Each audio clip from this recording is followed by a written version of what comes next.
Bueno, vamos a empezar a hablar del tema de la fuerza como segundo tema de este módulo de entrenamiento. Es la segunda clase online. A ver, para empezar, decir que este tema va a ser un tema bastante largo. Hoy en día el entrenamiento de la fuerza ha avanzado mucho, hay mucho conocimiento sobre el entrenamiento de la fuerza y por ese motivo quizá le vamos a dedicar más tiempo. También decir que la evolución del entrenamiento de muchos deportes, de la gran mayoría de deportes, ha pasado por el hecho de que la fuerza también ha evolucionado mucho en su manera de entrenarse, ¿no? Bueno, eh, vamos a empezar hablando del concepto de fuerza. Normalmente cuando hablamos de fuerza, la gente tiene la visión de una persona levantando unas pesas o haciendo ejercicios con máquinas, por ejemplo, ¿no?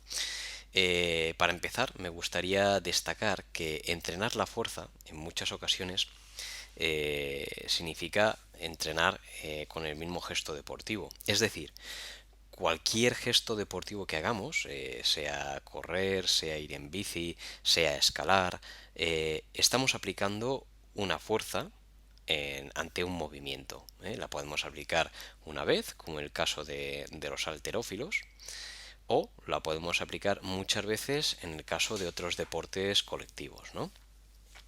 Bien, por lo tanto, en realidad, todo es fuerza. Y ahora después explicaremos este concepto.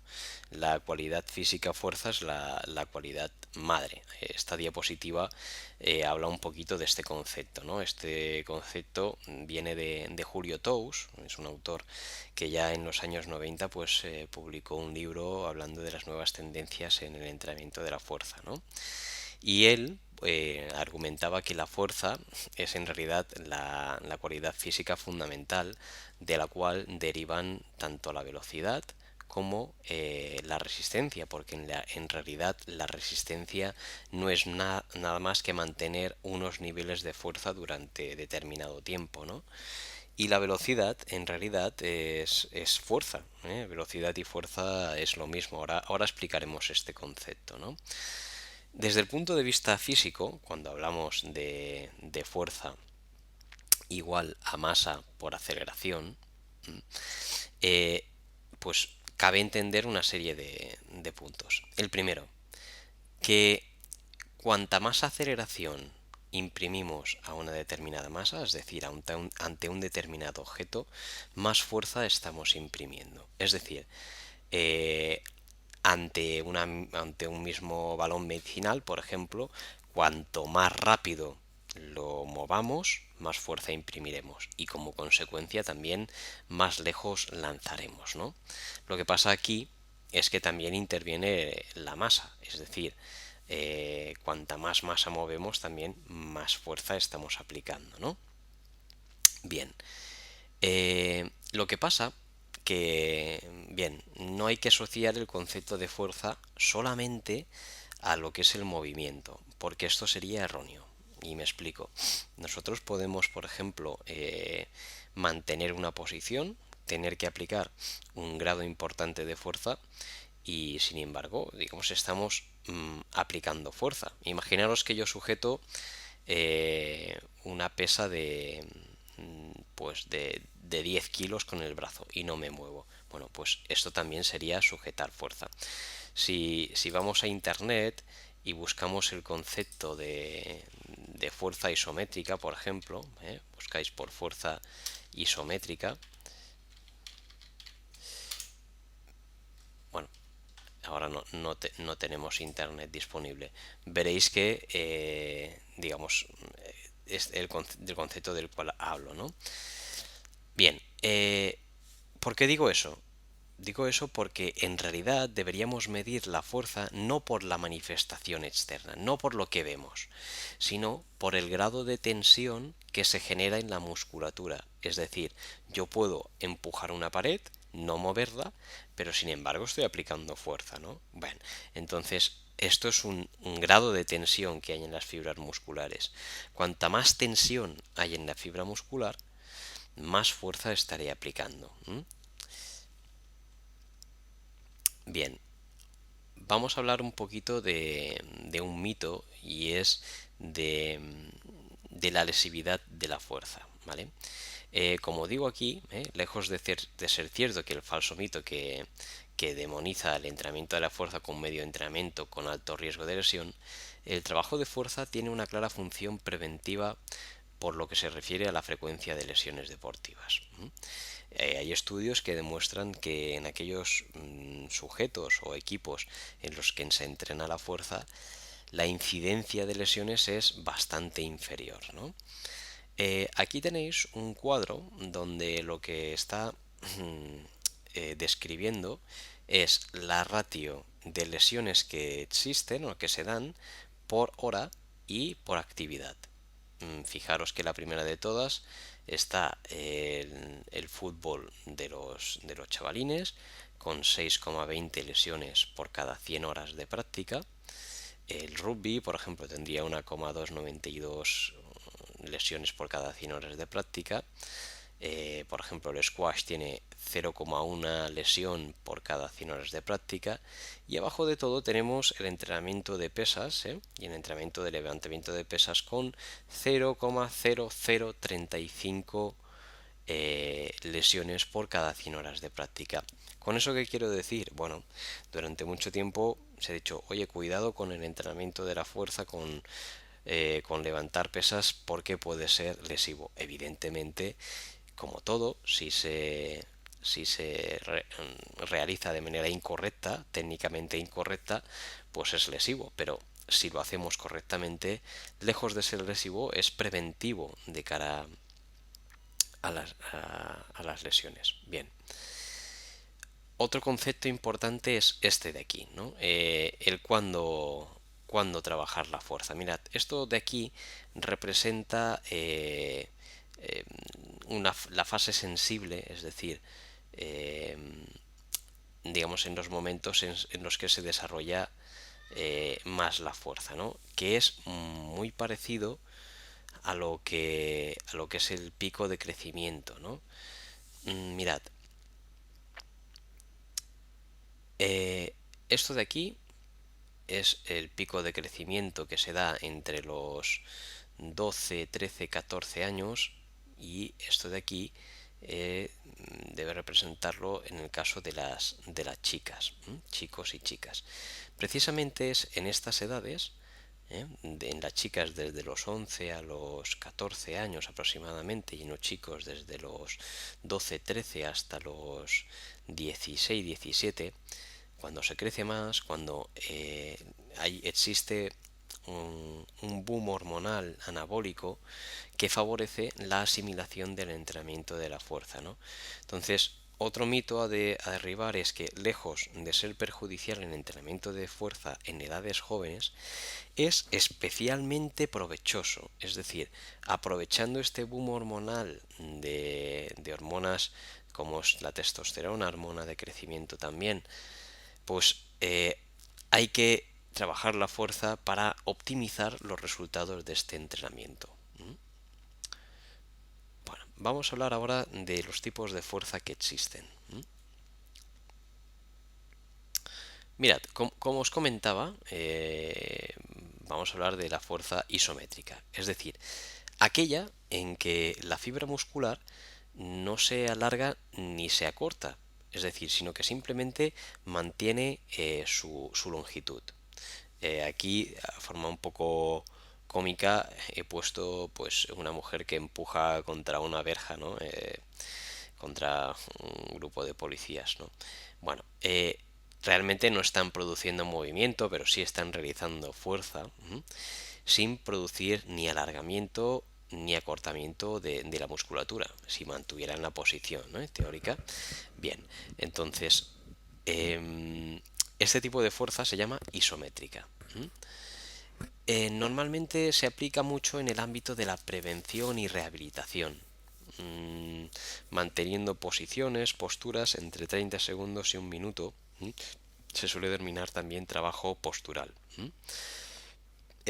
También se hace mucho a principio de temporada, ¿no? Para empezar a acondicionar los diferentes grupos musculares de cara a después trabajar otros tipos de fuerza más agresivos, como puedan ser la fuerza hipertrofia, fuerza máxima, pliometría, etcétera, etcétera.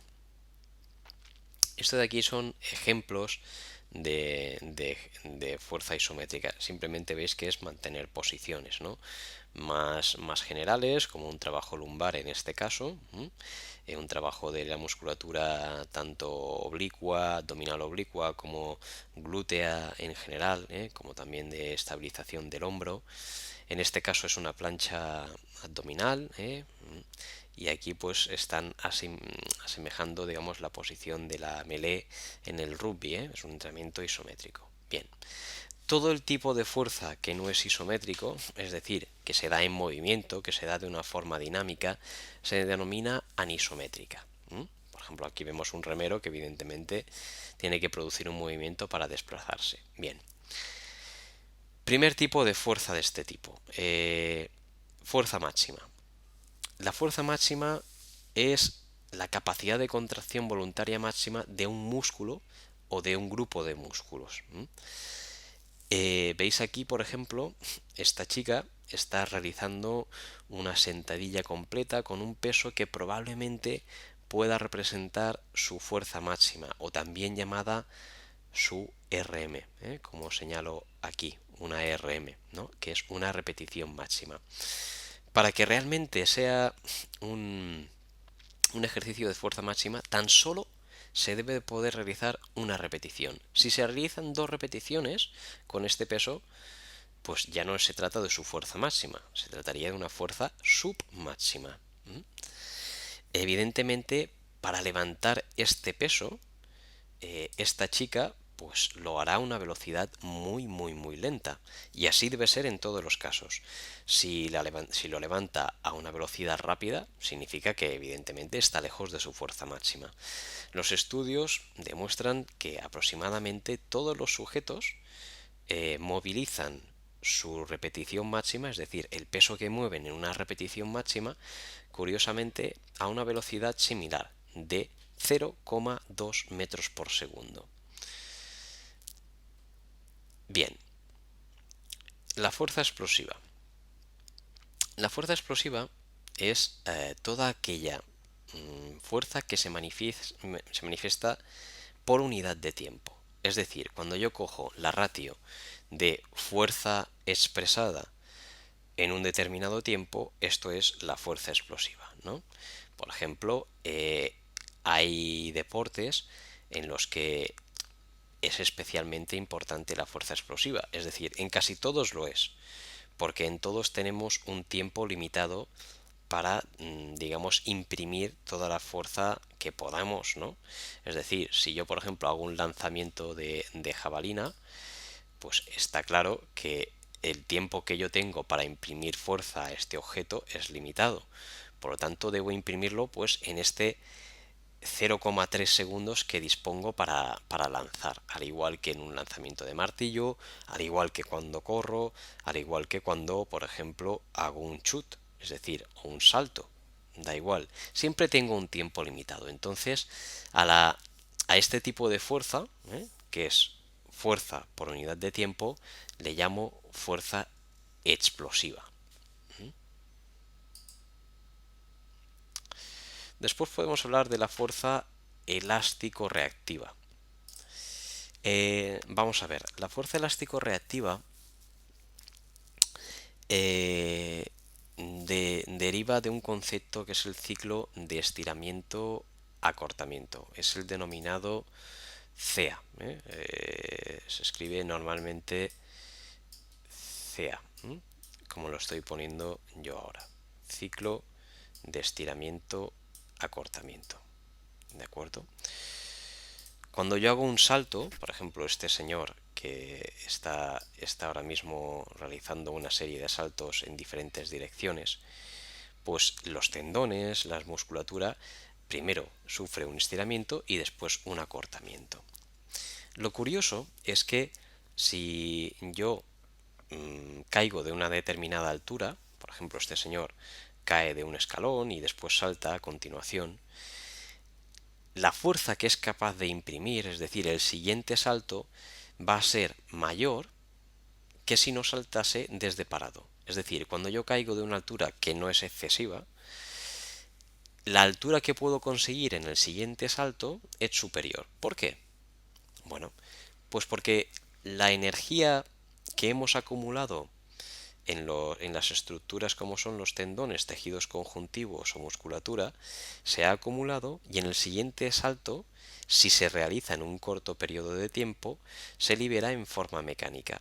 Si yo, por ejemplo, caigo de altura, pero en realidad no reboto inmediatamente, sino que espero un tiempo a volver a saltar, pues esto no sería cierto, porque toda la energía que han acumulado estas estructuras, los tendones y los músculos, pues se disiparía en forma de calor.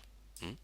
Bien, por lo tanto, la fuerza elástico-reactiva se refiere a aquella que podemos manifestar sobre todo en acciones de salto.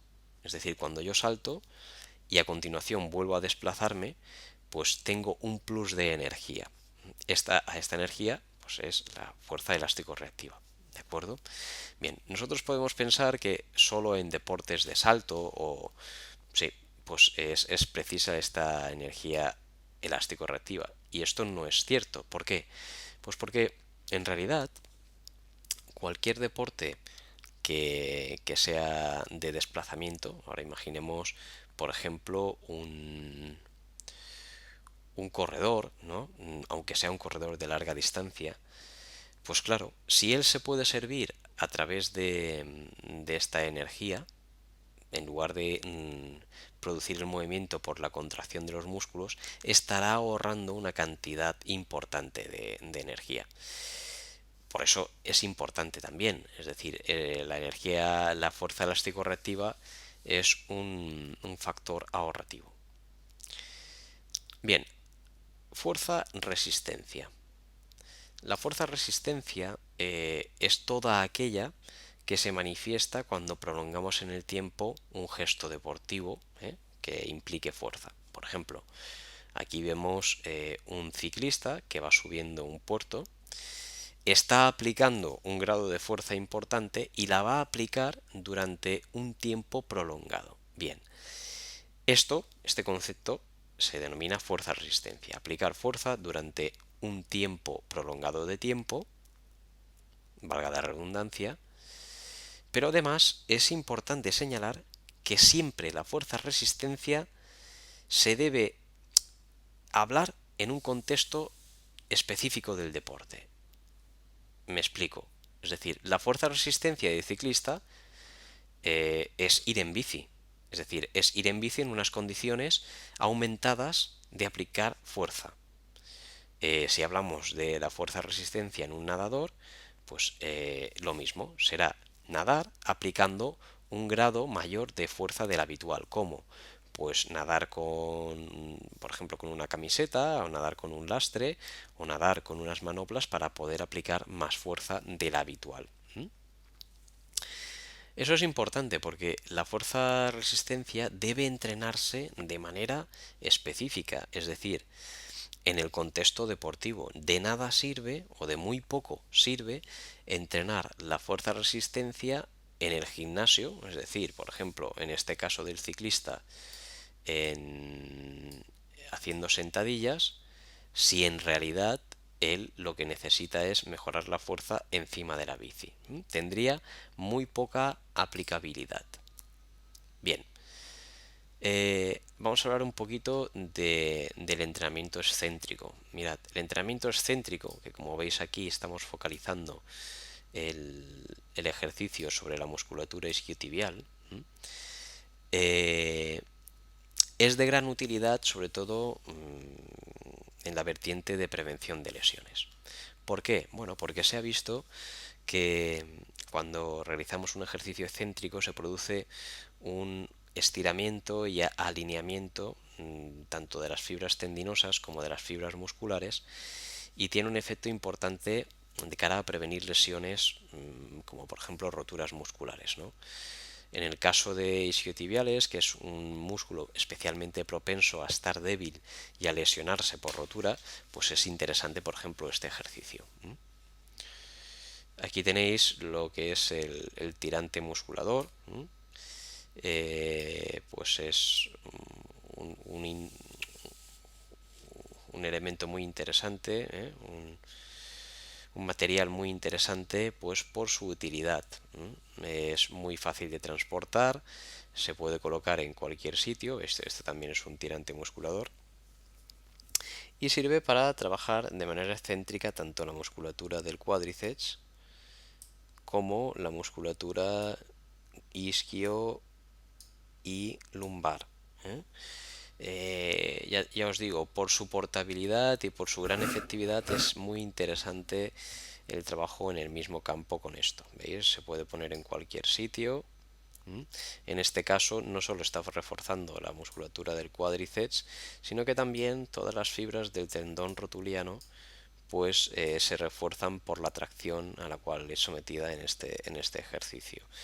La verdad es que se recomienda siempre trabajar con una especie de plataforma antideslizante para evitar que haya patinazos o que se pueda lesionar haciendo el ejercicio. Este, por ejemplo, es un ejercicio muy sencillo de contracción excéntrica para musculatura de gemelo y sóleo, que simplemente se realiza poniéndonos de puntillas y bajando sobre un pie poco a poco. Por último, hablaremos de la fuerza coordinativa y de dos conceptos. La coordinación intra e intermuscular.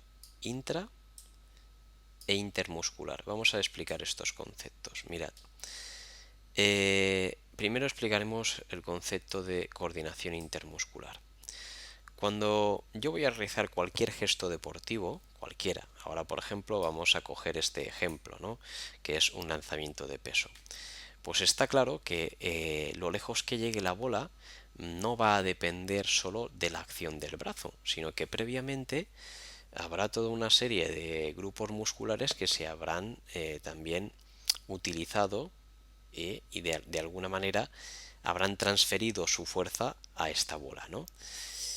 ¿Qué pasa? Que la secuenciación de uso de estos grupos musculares tiene que realizarse en una secuenciación temporal, en una serie temporal muy bien realizada para que la transferencia de fuerza sea máxima. Es decir, si yo, por ejemplo, contraigo el hombro,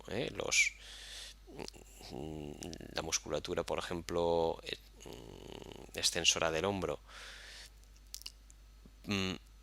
de una manera no coordinada con los flexores de la muñeca, pues no voy a transferir toda la fuerza del hombro al final a la bola. ¿Qué quiere decir eso? Pues que el- la secuenciación pierna, abdominal, tanto oblicuos, musculatura pectoral, del hombro, del tríceps, de la muñeca, pues tiene que realizarse con una coordinación muy fina, es decir, uno detrás de otro, para que toda la fuerza pueda secuencialmente ir a la bola. Bien, ¿eso cómo se mejora? Pues mejorando la técnica. A medida que vamos mejorando la técnica, mejoramos la coordinación intermuscular. De manera gráfica os podéis imaginar, por ejemplo, un látigo. Cuando un látigo imprime más fuerzas, cuando se le la onda pues se realiza de manera coordinada, hasta la punta. Por otra parte, tenemos la coordinación intramuscular. La coordinación intramuscular, que es un concepto hoy en día un poco debatido, se trata de que al realizar una contracción, todas las fibras de las que disponemos pues se contraen de una forma más armónica, más al unísono. Entonces la aplicación de fuerza también es mayor. ¿Vale? Eso Se entrena con movimientos de fuerza máxima y también con movimientos explosivos, realizados a altas velocidades. Bien, vamos a ver el concepto de fuerza útil. La fuerza útil precisamente tiene que ver un poquito con lo que estábamos hablando ahora, pero es la fuerza de la cual yo soy capaz de manifestar en mi gesto deportivo. Me voy a explicar. En ocasiones yo pues puedo tener mucha fuerza en un contexto general, por ejemplo, haciendo una sentadilla en una prensa, pues a una pierna si queréis, yo puedo levantar 120 kilos o 150, pero después a la hora de aplicar esta fuerza en el contexto deportivo, por ejemplo, imaginaros que es un ciclista, pues puede que uno que levante menos sea capaz de manifestar más fuerza encima del pedal. ¿Por qué? Bueno, pues porque su técnica, su biomecánica será mucho mejor. Entonces, lo que importa al final es la fuerza que yo aplico en el gesto deportivo, no la que aplico en un contexto ajeno al contexto deportivo. Por lo tanto, al final lo que a mí me importa es este tipo de fuerza. Es decir, la fuerza que yo tenga en los extensores de cuádriceps en una máquina, bueno, pues está bien, pero si yo no soy capaz de transferirla en el chut del fútbol, pues de poco me va a servir. Y por último, la fuerza relativa, que es un tipo de fuerza que digamos que se trata de la cantidad de fuerza que yo dispongo en relación al peso corporal. En todos los deportes en los que yo debo movilizar mi peso corporal es importante, pero en algunos es especialmente importante, ¿no? Por ejemplo, aquí tenéis el salto de altura. Claro, yo puedo mejorar mi fuerza, pero si gano peso, pues no mejoraré mi rendimiento. En muchos deportes, por ejemplo en escalada, sucede lo mismo. Lo importante es la fuerza relativa, la cantidad de fuerza que yo dispongo en relación a los kilos que yo peso. En relación a eso hay que decir que muchas veces el perder peso puede ser la estrategia más rápida para ganar fuerza relativa, pero eso tiene un límite, esto tiene un tope y a partir de cierta pérdida los niveles de peso, digo, los niveles de fuerza empiezan a bajar también mucho, entonces no sería interesante seguir bajando de peso. Siempre existe un margen óptimo en que la persona dispone de su rango máximo de fuerza relativa. Bueno, aquí acabamos la clase online. Con esta información podemos pasar a contestar el cuestionario vinculado.